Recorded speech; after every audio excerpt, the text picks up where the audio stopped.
પછી શ્રીજી મહારાજ બોલ્યા છે, કોઈ પ્રશ્ન પૂછો. ત્યારે મુક્તાનંદ સ્વામીએ પૂછ્યું છે, કોઈક તો સત્સંગમાં રહીને દિવસ દિવસ પ્રત્યે વૃદ્ધિને પામતો જાય છે, અને કોઈક તો સત્સંગમાં રહીને દિવસ દિવસ પ્રત્યે ઘટતો જાય છે, તેનું શું કારણ છે? પછી શ્રીજી મહારાજ બોલ, એનો અર્થ શું? પ્રશ્નનો અર્થ શું થયો? પ્રશ્નનો અર્થ શું? પ્રશ્ન શું પૂછ્યો ભાઈ? સત્સંગમાં દિવસે દિવસે વધતો જાય છે અને ઘટતો જાય છે, એનું કારણ શું પ્રશ્ન આવ્યો ભાઈ સ્વામીજી? બ્રહ્મ સ્વામી, પ્રશ્ન શું આવ્યો?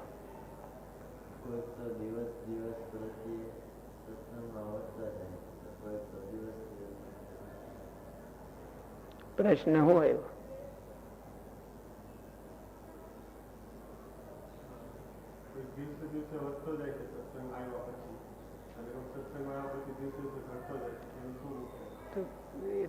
ખાઈ તો વધે જ દિવસે દિવસે, એમાં તો કઈ મોટું. ફરીથી પ્રશ્ન વાંચો. ત્યારે મુક્તાનંદ સ્વામીએ પૂછ્યું છે, કોઈક તો સત્સંગમાં રહીને દિવસ દિવસ પ્રત્યે વૃદ્ધિને પામતો જાય છે.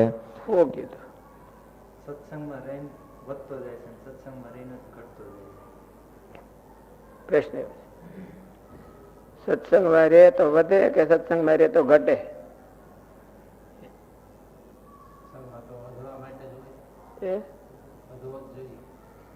સત્સંગ કરતો કરતો ઘટવા મળે, સત્સંગ કરતો કરતો ઘટવા મળે, અને સત્સંગ કરતો કરતો વધવા મળે, એવો પ્રશ્ન છે. પેલા પ્રશ્ન સમજવો જોઈએ.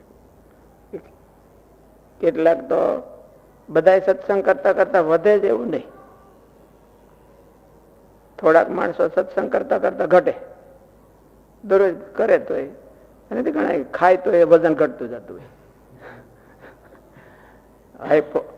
હાઈપર થાઇરોઇડ થાય તો ખાય તો ગમે એટલું ખાય, ખાંડી ખાય તો પાછું વજન ઘટે. એવું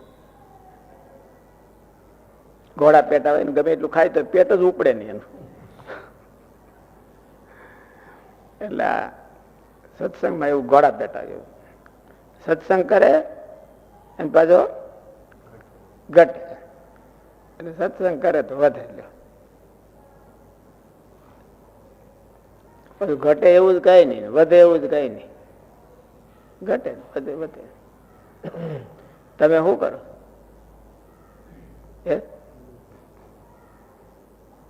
બ્રહ્મ સ્વામીજી શું કરે? તમે સત્સંગ કરીને વધો કે સત્સંગ કરીને ઘટો? શું કરો? કઈ સત્સંગ કરીને વધો કે ઘટો? કઈ નહી. ત્રીજો વિકલ્પ સ્વામીની વાતોમાં લખ્યું છે કે કેટલાક તો જ્ઞાન શીખે છે અને વધતા જાય છે, અને કેટલાક તો દેહાભિમાન વધારે છે અને ઘટતા જાય છે, અને કેટલાક તો ન્યાન્ય રહે છે.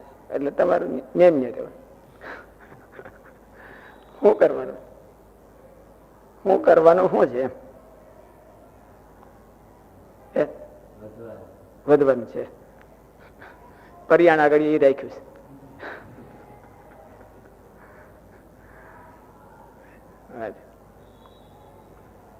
ફરીથી પ્રશ્ન વાંચો.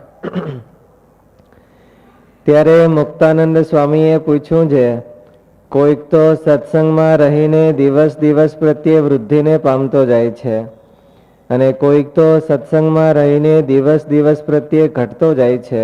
સંતો કેટલા અદભુત પ્રશ્ન છે, એના કેટલા અદભુત છે. અને પાછા લાઈવ પ્રશ્ન છે, ડેડ પ્રશ્ન છે. કર્ણએ શું કર્યું હતું, અર્જુને શું કર્યું હતું, એવું કઈ નહીં. અટાણના કર્ણ ને અટાણના અર્જુન શું કરે છે? કેટલાક વધતા જાય છે, કેટલાક ઘટતા જાય છે. પાછા સત્સંગ કરતા કરતા તમે સાધુ થયા ને કેટલા ટાઈમ થયો? ત્યાં તો ઘણા વયા ગયા. તો પછી એમાં વધ્યા કે કઈ ઘટ્યા? એ જોયું કે નહીં? તમે સાધુ થયા ને કેટલા વર્ષ થયા? 3.5 4 ઠીક. તો પછી વજન માપ્યું કે નહીં? કઈ કેટલું વધ્યું એમ?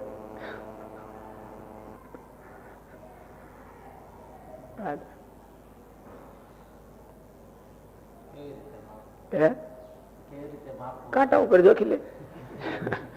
આપડે તો વજન નું જ પૂછ્યું છે ને, આપણે સત્સંગમાં ક્યાં પૂછ્યું છે? સત્સંગ નું ક્યાં પૂછ્યું તું?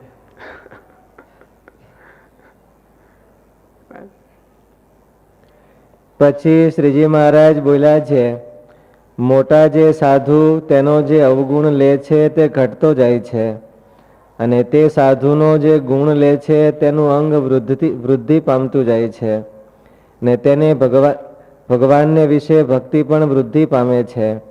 માટે તે સાધુનો અવગુણ ન લેવો ને ગુણ જ લેવો. અને અવગુણ તો ત્યારે લેવો જ્યારે પરમેશ્વરની બાંધેલ જે પંચ વર્તમાનની મર્યાદા તેમાંથી કોઈક વર્તમાનનો તે સાધુ ભંગ કરે ત્યારે તેનો અવગુણ લેવો. પણ કોઈ વર્તમાનમાં તો ફેર ન હોય ને તેની સ્વાભાવિક પ્રકૃતિ ઠીક ન જણાતી હોય તેને જોઈને ને તે સાધુમાં બીજા ઘણા ગુણ હોય તેનો ત્યાગ કરીને જો એકલા અવગુણને જ ગ્રહણ કરે તો તેના જ્ઞાન વૈરાગ્યાદિક જે શુભ ગુણ તે ઘટી જાય છે. લ્યો, સત્સંગ કરતા કરતા ઘટી જાય. આનામાં પેલા હોય ગુણ હોય તો એ હોતે ઘટી જાય, અને આમ કરે તો ન હોય તો પાછું વધી જાય. સત્સંગ કરવાનું તો ચાલુ જ રાખવાનું. સત્સંગ કરવાનું તો ચાલુ જ રાખતા. માટે વર્તમાનમાં ફેર હોય તો જ અવગુણ લેવો, પણ અમથો ભગવાનના ભક્તનો અવગુણ લેવો નહીં. અને જો અવગુણ લે નહીં તો તેને શુભ ગુણની દિવસ દિવસ પ્રત્યે વૃદ્ધિ થતી જાય છે. ઇતિ વચનામૃતમ. એવી રીતે ગઢડા પ્રથમ પ્રકરણનું 53મું વચનામૃતમ જે તે થયું. પેલા આ વાંચો છે.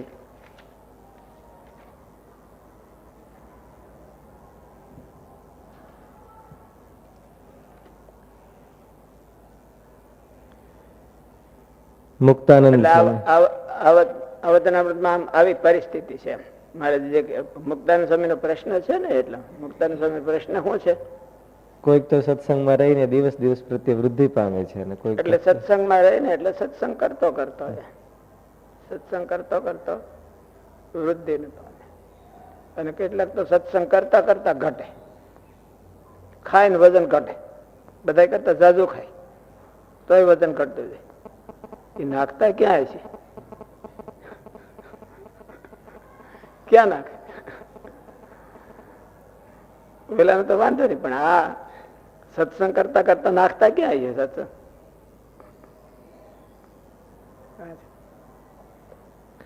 મુક્તાનંદ સ્વામી, કોઈક તો સત્સંગમાં રહીને દિવસ દિવસ પ્રત્યે વૃદ્ધિને પામતો જાય છે, અને કોઈક તો સત્સંગમાં રહીને દિવસ દિવસ પ્રત્યે ઘટતો જાય છે. તેનું શું કારણ છે? સત્સંગમાં રહીને ચારેયનો એટલે સત્સંગમાં એને સત્સંગ કીધો ને, સત એવા ભગવાન, સત એવા સત્શાસ્ત્રો, સત એવા સાધુ, સત એવો આત્મા, સત એવો આત્મા, એનો જે સંગ એને સત્સંગ કહેવાય. અત્યારે એવાના નો જોગ હોય અને આદર હોતે હોય. ભગવાનની પૂજા પાઠ ને યત હોય ને ભગવાનમાં, કે ન હોય? ભગવાનમાં યત હોય. અને પોતાના આત્મામાં તો હેત હોય, આત્મામાં ન હોય તો દેહમાં ક્યાંક એકાદ ઠેકાણે તો હોય. એટલે પોતામાં હેત હોય. અને સત્શાસ્ત્ર નું સેવન પરિશીલન કરતા હોય, દરરોજ પાઠ કરતા હોય, અને સાધુનો સત્સંગ કથા વાર્તા સાંભળતા હોય. ચારે એવાના ચાલુ હોય તો એ કેટલાક ઘટી જાય. કેવી રીતે ઘટતા છે?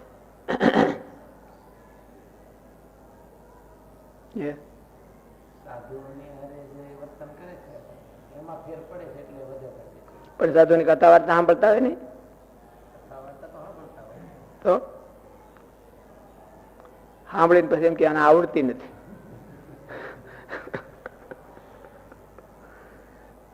સાંભળે તો ખરા, પણ એમાંથી કઈ ગુણ લે નહીં. એમાંથી અમુક નો એને અધૂરાઈ દે. સત્સંગમાં રહીને, ચારેયના યોગમાં રહીને, આ એક સામાન્ય પ્રોસિજર છે. મહારાજે કીધી છે વિશિષ્ટ પ્રોસિજર. સામાન્ય પ્રોસિજર શું છે તો એ વાત સામાન્યપણે વધવા ઘટવામાં કારણરૂપ રીત કે હિત, કારણરૂપ રીત. સામાન્યપણે વધવા ઘટવામાં કારણરૂપ રીત સાધક મુમુક્ષુ ચાંદ્રાયણાદિક વ્રત નિયમ કરીને, ઇન્દ્રિયોને દબાવીને, દોષોને દબાવીને, દેહભાવ દબાવીને, તપ સેવા આદિ ગુણોનું જીવનમાં પ્રવર્તન કરે છે, પ્રવર્તાવે છે, તે વધી જાય છે. એ વધતા છે. ઓલા ઇન્દ્રિયોને દબાવે અને સદગુણ પ્રવર્તાવે તો એ વધતો છે. પછી સત્સંગમાં રહીને, ભોગો વધારીને, ઇન્દ્રિયોને બહેકાવીને, કેટલાક એવું હોય કે ત્યાં કાંઈ ન મળતું હોય ક્યારે, પછી અહીંયા આવે તો એને હાલે જ નહીં. આપણે હમણાં 8નું મંડળ હતું ને અહીંયા રાજકોટમાં, એમાં એક સ્વામી હતા, એ મજૂરી કરતા હતા, આવ્યા હતા, નારાયણ સ્વામી લઈ આવ્યા હતા. અને પછી તો એને બધી વસ્તુ જ જોઈએ, બીજા કરતા ડબલ જોઈએ, બધી વસ્તુ ડબલ જોઈએ. પછી તો ગયા વયા ગયા. એટલે કેટલાક તો એવું ન વિચારે, એટલા માટે દાંતડી બંધીઓ સંભાળી રાખવાનું કીધું ને કે ભાઈ આપણે સંભાળી રાખવું. એટલે ભોગ ને વધારે અહીં આવીને પછી ભોગો વધારીને, અભિમાન વધે, ભોગો વધારીને, ઇન્દ્રિયોને બહેકાવીને, પ્રમાદાદિક દોષો વધારીને, દોષોને નિખાર આપીને, દેહભાવ વધારીને જીવનમાં દુર્ગુણોને પ્રવર્તાવે તે દિવસે દિવસે ઘટતો જાય છે. આ સામાન્ય પરિસ્થિતિ પદ્ધતિ છે. આવું કરે તો એ ઘટતો જાય, આવું કરે તો. પણ આમાં તો શું કીધું કે સત્સંગ કરતો કરતો ઘટતો જાય. આવું કરે તો ઘટે જ, તો હકીકત છે. અને આવું કરે તો વધે. અને બોલો સત્સંગ કરતો કરતો ઘટતો જાય. અને આ બહુ એક જણો સત્સંગ કરતો ન હોય એટલો બધો, અને તોય વધતો જાય. આવું એક આવી પરિસ્થિતિ છે. ત્રણ પ્રકારના મનુષ્ય સત્સંગમાં છે. તેની વ્યક્તિ છે જેને હજી બહાર રહી ગયું લાગે છે. પણ અહીં મહારાજે ફક્ત એટલું જ નથી કીધું, પણ તેમાં કંઈક વિશેષ કહેવું છે. એટલે આ વચનામૃત છે એ ખાલી ઓલી પરિસ્થિતિ નથી. એટલે મુક્તાનંદ સ્વામી પેલી શરત કરી કે સત્સંગ કરે છે, અને સત્સંગ કરતો કરતો પણ વધતો નથી, ઘટે છે. અને આમાં એનો અર્થ એવો કે કેટલાક તો ઓછો સત્સંગ કરે છે તોય વધતો જાય. સત્સંગ તો કરતા હોય પણ ઓછો કરતા હોય, ઓલાન કરતા હરખામણી ઓછો કરતા હોય તોય વધતા જાય. તો એને કોઈ ન આંબે. એને બોલો જાજામાં જાજો સત્સંગ કરે તોય પછી. સત્સંગમાં રહીને નિયમ ધર્મ પાળતો હોય, સદગુણની પ્રવૃત્તિ પણ કરતો હોય, તો પણ આવી પ્રવૃત્તિ કરતો કરતો, સત્સંગની પ્રવૃત્તિ કરતો કરતો પણ ઘટી જાય છે. કારણ કે મોટા જે સાધુ તેનો જે કરતો હોય, સત્સંગની પ્રવૃત્તિ હું આમાં કીધી, તપ કરતો હોય, સેવા કથા વાર્તા સાંભળતો હોય, સેવા કરતો હોય. હવે વધવાના જ ઉપાય આ છે, આનાથી બીજું શું કરવું? અને આ કરતો કરતો ઘટી જાય. અને એવું બને કે ન બને? આજે વધવાના ઉપાય છે એ કરતો કરતો ઘટી જાય. અને મહારાજ એવો ઉપાય શોધી એવી વાત ગોતી કાઢી છે. એટલે એ વાત વચનામૃતમાં કરી છે.